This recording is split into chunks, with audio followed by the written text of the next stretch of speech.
नॅनिल्स art of teaching या चॅनलवरती आपल्या सर्वांचं स्वागत आहे. विद्यार्थी मित्रांनो, लाडका भाऊ योजना म्हणजेच मुख्यमंत्री युवा कार्य प्रशिक्षण योजना या माध्यमातून ज्या विद्यार्थ्यांची भरती झालेली आहे, ज्या विद्यार्थ्यांची निवड झालेली आहे, त्या संपूर्ण विद्यार्थ्यांकरता हा व्हिडिओ आहे. विद्यार्थी मित्रांनो, आपल्या ज्या मागण्या आहेत त्या कोणत्या मागण्या आहेत? युवा कार्य प्रशिक्षण संस्थे म्हणजे योजनेच्या माध्यमातून जे जॉईन झालेले विद्यार्थी त्यांच्या काय मागण्या आहेत? त्यांच्या मागण्या शासन पूर्ण करेल का? या सर्व जे काही मागण्या आहेत त्या मागण्या या व्हिडिओच्या माध्यमातून आपण पाहणार आहोत. शासन कितपत याच्या बाजूनं विचार करणार आहेत ते पण आपण या व्हिडिओच्या माध्यमातून पाहणार आहोत. व्हिडिओ तुम्हाला संपूर्ण बघायचा विद्यार्थी मित्रांनो.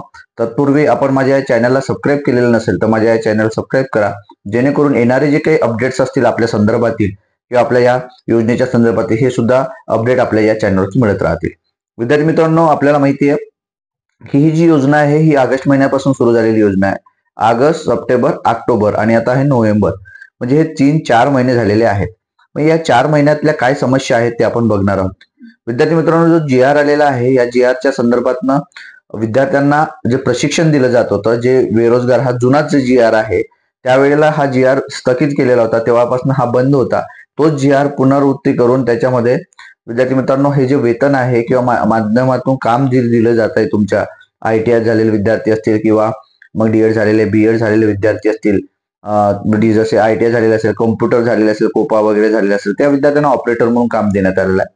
आणि जे DED BEd झालेले आहे त्यांना स्वयंसेवक म्हणून शाळेमध्ये शिकवण्यासाठी त्यांना त्यांचं काम दिलं जात आहे. मग या कामाच्या मोबदल्यात त्यांना महिन्याला त्यांना 6,000 रुपये, 8,000 रुपये आणि 10,000 रुपये असं त्यांना मानधन किंवा विद्यावेतन दिलं जातं. मग या माध्यमातून विद्यार्थ्यांना कौशल्य निर्मिती व्हावी, म्हणजे त्यांना काहीतरी कामाचा अनुभव व्हावा. त्यांना फुकट काम करायला म्हणजे फुकट पैसे द्यायचे नाही, तर त्यांना काहीतरी काम करून त्यांना पैसे द्यायचे, म्हणजे कामाच्या मोबदल्यात त्यांना पैसे दिले जायचे. परंतु समस्या काय आहे?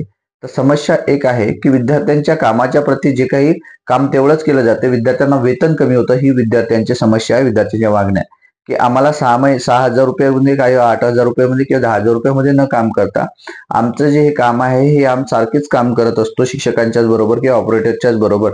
तर आम्हाला ही शासनाने जी काही रक्कम आहे, ही जे विद्यावेतन आहे, ही विद्यावेतन वाढवून देण्यात यावं, ही एक मागणी आहे.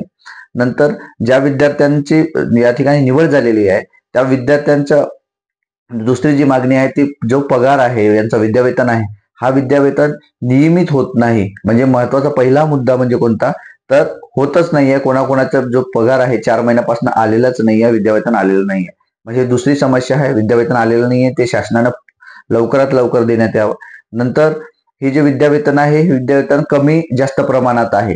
ज्यांचे हायेस्ट एज्युकेशन जे आहे त्या हायेस्ट एज्युकेशनच्या नुसार त्याला जास्त पगार, म्हणजे कोणतं विद्यावेतन, तर त्यांना 10,000 रुपये.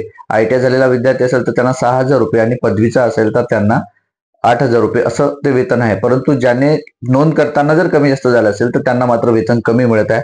तर त्यांना वेतन त्याच प्रमाणात मिळावं की ज्यांचं त्या पदवीच्या आणि हायेस्ट एज्युकेशनच्या प्रमाणात असेल, ही एक सुद्धा मागणी आहे. नंतर विद्यार्थ्यांना असं म्हणणं आहे, विद्यार्थ्यांची अजून एक मागणी आहे जी महत्वाची मागणी आहे, जास्त मागणी आहे की हे जे 6 महिने आमचं झालं तर 6 महिन्यानंतर आम्ही काय करणार? आम्ही पुन्हा बेरोजगार होऊ. म्हणजे बेरोजगारांना तुम्ही जरी आम्हाला 6,000 रुपये किंवा 8,000 ठेवत असाल किंवा 10,000 काम करायला लावत असाल तर हे पण 6 महिन्यानंतर आम्ही काय करणार आहोत? लोक आम्हाला चिडवतील, कारण 6 महिने त्याच्याने काम केलं आणि नंतर काढून घेतलं.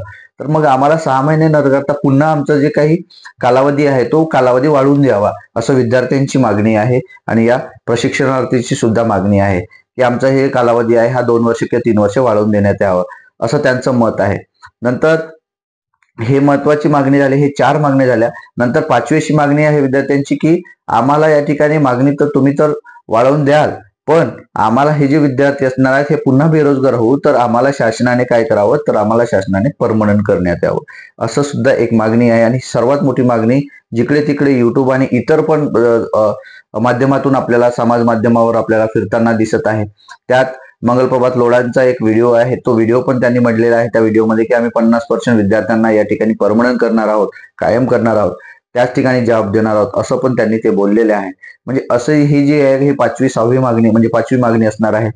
नंतर विद्यार्थ्याच्या माध्यमातून काय होत आहे की हे जे काम आम्हाला दिलं जातं, हे कामाच्या आम्हाला सुट्ट्यांचा जो काही असणार आहे, तर तो जे सुट्ट्या आहेत तो इतर जे काही नियमित कर्मचारी आहेत त्या माध्यमातून आम्हाला सुद्धा त्या पद्धतीने कर्मचाऱ्यांच्या पद्धतीने सुट्ट्या देण्यात यावं। सुट्ट्या ज्या आपल्याला माहिती आहे की सुट्ट्या ज्या असतात ह्या सुट्ट्या सुद्धा आपल्याला जे शिक्षण सेवक कालावधी असतात, कृषी सेवक कालावधी असतात, आरोग्य सेवक कालावधीत असतात त्यांना फक्त महिन्याची एकच सुट्टी दिली जातं। हा सुद्धा विचार आपल्या विद्यार्थ्यांना करायचा आहे। म्हणजे तुम्हाला महिन्याची एकच सुट्टी आणि इतर ज्या काही सॅटर्डे आहेत आणि संडे आहेत म्हणजे जे ऑपरेटर म्हणून काम करत असेल तर त्यानुसार ते सुट्टी राहणार आहे। पण शाळेत जर एखादे काम करत असेल एखादा ऑपरेटर किंवा स्वयंसेवक तर त्याला तो रविवारची सुट्टी फक्त ग्राह्य पकडली जाणार आहे आणि महिन्यातली एक।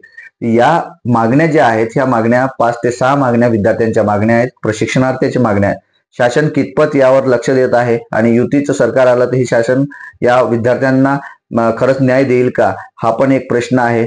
आता आपण जे इतर विद्यार्थी आहेत त्याच्याही बाजूने आपण विचार करायचा आहे जे अभ्यास करत आहेत आणि आपण 6 महिने आपण जॉब करणार आहात, 6 महिने आपण प्रशिक्षण घेणार आहात, त्यातून आपल्याला सर्टिफिकेट मिळणार आहे आणि त्या सर्टिफिकेटच्या भरोश्यावर आपल्याला कुठेतरी जॉब मिळेल असं शासनाचं मत आहे आणि शासन त्याच याने तुम्हाला लाडका भाऊ किंवा मुख्यमंत्री कार्य प्रशिक्षण योजनेच्या माध्यमातून संपूर्ण विद्यार्थ्यांना काम देण्याचं म्हणजे रोजगार देण्याचं एक तुम्हाला एक वचन दिलेलं आहे आणि मुख्यमंत्री पण बोललेले आहेत की मी दिलेला शब्द पाळतो आणि त्या संदर्भातनं हा व्हिडिओ बनवलेला होता।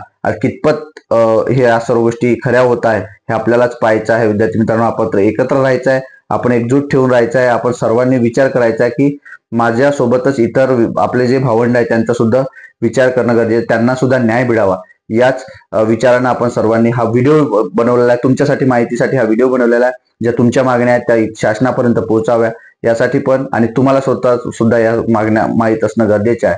याकरता हा व्हिडिओ बनवला होता। आपल्याला हा व्हिडिओ कसा वाटला हे मात्र कमेंट बॉक्समध्ये कळवा आणि या अशाच अपडेट करिता माझ्या चॅनलला सबस्क्राईब करा। धन्यवाद।